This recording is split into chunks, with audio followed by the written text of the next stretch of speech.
Bienvenue dans Un verset, une explication. Chaque jour, une parole de la Bible éclaircie pour nourrir ta foi et ta réflexion. Aujourd'hui, nous allons nous pencher sur un passage qui peut choquer, interroger, voire même troubler.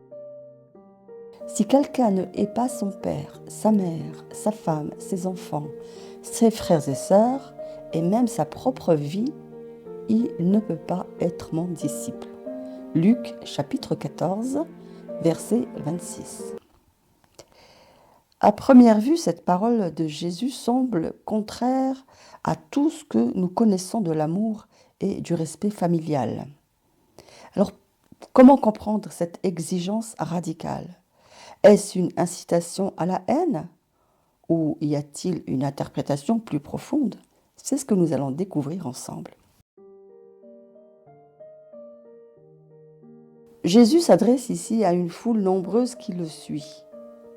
Il veut leur faire comprendre que devenir son disciple n'est pas une démarche anodine. Cela exige un engagement total. Dans la culture biblique, le langage est souvent hyperbolique, exagéré pour marquer les esprits. Quand Jésus dit haïr, il ne parle pas d'un rejet émotionnel ou d'une hostilité, mais d'un choix radical, de priorité. Dieu doit passer avant tout, même avant les liens les plus sacrés. En Matthieu 10, 37, Jésus dit « Celui qui aime son père ou sa mère plus que moi n'est pas digne de moi. » Cela confirme que le vrai sens n'est pas la haine, mais la juste hiérarchie des affections. Que signifie haïr sa propre vie ? Cela renvoie au renoncement à soi-même. Luc 9, 23. Il ne s'agit pas de se mépriser, mais de ne pas laisser nos désirs égoïstes prendre le dessus sur notre engagement envers Dieu. Application pour nous aujourd'hui, pas un appel à abandonner sa famille, mais à ne pas les idolâtrer.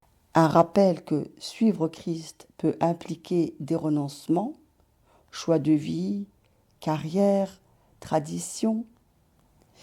Un encouragement à ne pas craindre les incompréhensions quand notre foi entre en tension avec les attentes des autres. Finalement, ce verset n'est pas une invitation à la haine, mais un appel à l'amour radical. Un amour pour Dieu si profond qu'il relativise tout le reste. Demandez-vous aujourd'hui, qu'est-ce qui dans ma vie prend parfois la place qui devrait revenir à Dieu ? Peut-être une relation, une ambition ou même une peur. Merci d'avoir écouté Un verset, une explication. Si cet épisode vous a interpellé, partagez-le avec quelqu'un qui pourrait en avoir besoin. Et souvenez-vous, Jésus ne nous demande pas de mépriser ce que nous aimons, mais de l'aimer assez pour tout lui confier. Rendez-vous demain pour un nouveau verset. En attendant, portez-vous bien.